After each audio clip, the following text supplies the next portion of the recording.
kali ini masih di seputar tentang pikiran dan masih tentang pikiran negatif. Kenapa?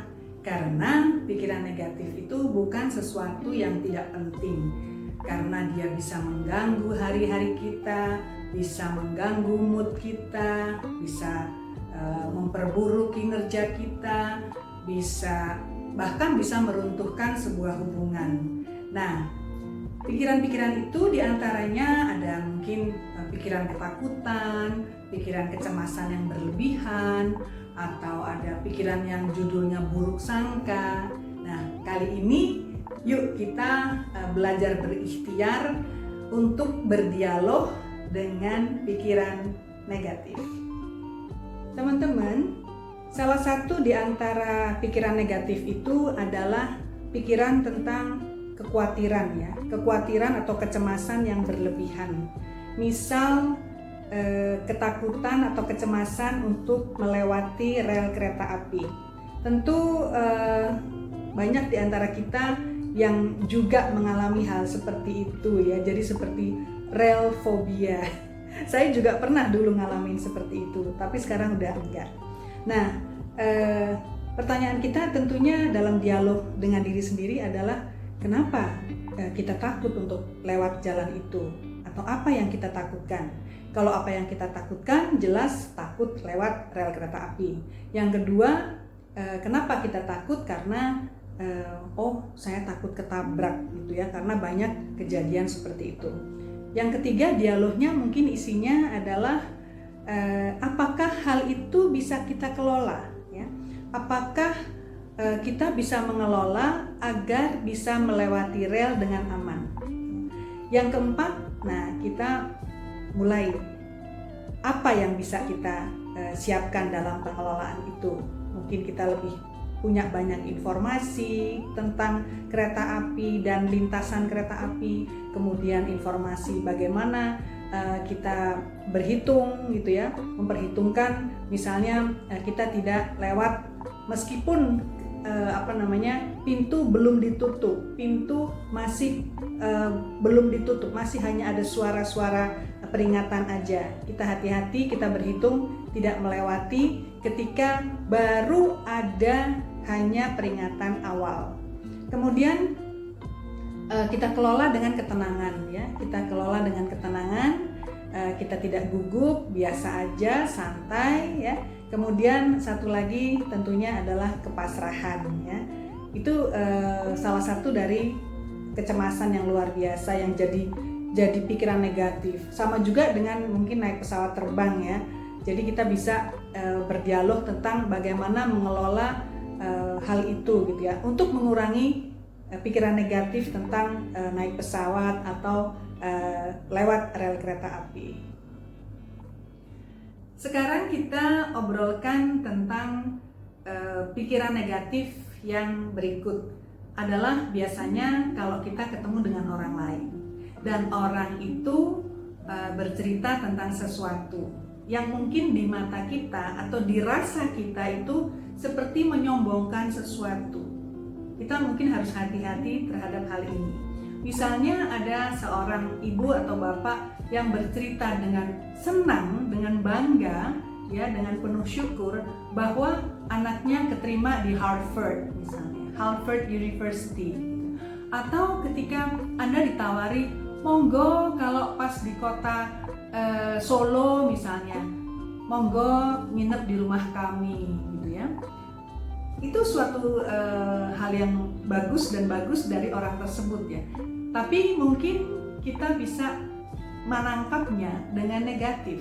Ya, kita bisa, saya bilang bisa ya, kita bisa punya pikiran negatif. Bisa berpikir bahwa sombong begitu aja dipamerkan. Yang satu lagi yang tentang rumah tadi, bilang aja mau pamer punya rumah di kota itu gitu. Nah, sebetulnya siapa yang salah? Karena sebetulnya dalam pergaulan itu, dalam kehidupan ini, stimulus itu bisa apa aja. Kita bisa berjumpa dengan orang yang pendiam, kita bisa jumpa dengan orang yang senang cerita tentang ilmunya ya. Kita bisa berjumpa dengan orang yang seperti tadi, berbaik hati, ingin menawarkan rumahnya, atau ingin berbagi, ingin menceritakan tentang bahwa anaknya diterima di Harvard gitu. Ya sebetulnya segala macam yang datang itu sebetulnya tergantung bagaimana kita melihatnya gitu. Kalau supaya kita baik-baik saja gitu ya, supaya kita enak, maka menurut saya kita harus bisa mendengarkannya dengan biasa aja, tidak perlu punya judgement bahwa ini sedang bersombong, bahwa ini sedang keminter, bahwa ini sedang semugih, sok kaya gitu ya. Itu akan membuat kita jadi nggak nyaman gitu, dan akhirnya maaf kita jadi nggak suka sama orang itu. Padahal orang itu mungkin justru karena dianggap sudah dekat, dianggap akrab, maka dia ingin berbagi. Karena ini dianggap dia senang sama kita, maka dia menawari kita rumahnya gitu. Nah, kita balik begitu gitu ya, kita balik. Jadi menurut saya kita berdialog dengan diri sendiri itu adalah dengan cara apakah yang saya rasakan, yang saya pikirkan itu betul. Apakah bukan karena dia justru percaya sama saya, senang sama saya, sehingga dia ngomong apa adanya, dia ngomong terbuka gitu ya, atau memang orangnya seperti itu gitu ya. Jadi kita tidak perlu, menurut saya, langsung menganggap ini dan itu karena kita tidak tahu. Kalau kita tahu persis baru kita boleh ngejudge ya. Nah, mungkin justru karena orang ini memang outgoing ya, suka sama kita, suka ngobrol sama kita, bisa mau cerita apa aja gitu. Mungkin kepada orang lain belum tentu dia mau cerita hal-hal yang seperti itu. Jadi sekali lagi kita tidak selalu ketemu dengan orang yang pendiam, orang yang tidak mau berbagi. Seringkali kita ketemu dengan orang-orang yang memang hobinya, memang perilakunya suka berbagi, dan apa yang dia bagi pada kita, marilah kita tangkap dengan secara biasa aja gitu, sehingga kita buntutnya jadi nggak panjang ya. Kalau buntutnya panjang, kalau kita berpikirnya negatif, nanti buntutnya panjang, Anda jadi nggak suka sama dia, Anda punya judgement sama dia ya, punya menghakimi, kemudian Anda nganggap dia sombong. Itu bukan sebuah cara berhubungan yang sehat gitu. Artinya nanti jadi nggak bagus hubungannya gitu. Jadi lebih baik zero, oke, terima kasih, oke, selamat ya, selesai urusannya ya. Kalau kita beri selamat kepada yang sukses, kalau kita beri terima kasih kepada yang menawari, maka urusannya selesai.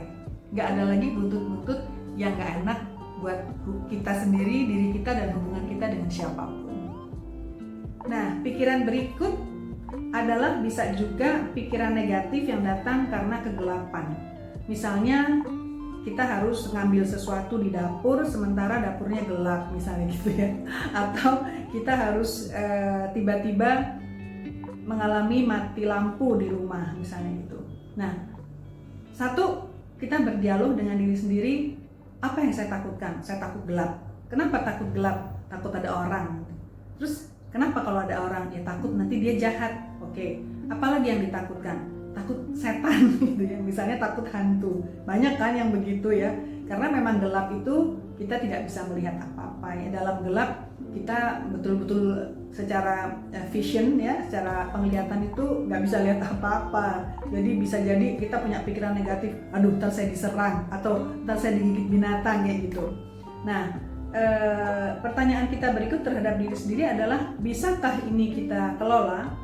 Menurut saya bisa, yaitu kita dengan persiapan. Kita selalu mempersiapkan senter, kita mempersiapkan lilin, kita mungkin mempersiapkan diesel ya.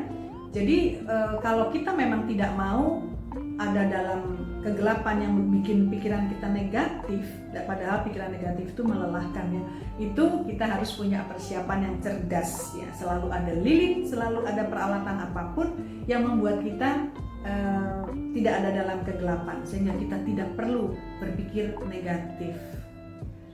Nah teman-teman, ternyata pikiran negatif itu bisa datang kapan saja dan oleh sebab apa saja. Yang penting bagi kita adalah bagaimana mencari cara ya, mencari cara untuk mengatasi hal itu, untuk mengendalikan hal itu.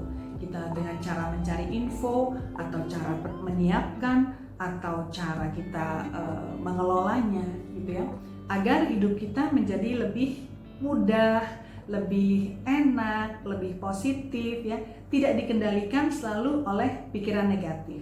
Karena hal-hal yang menyebabkan kita menjadi berpikir negatif itu bisa kita kendalikan secara cerdas.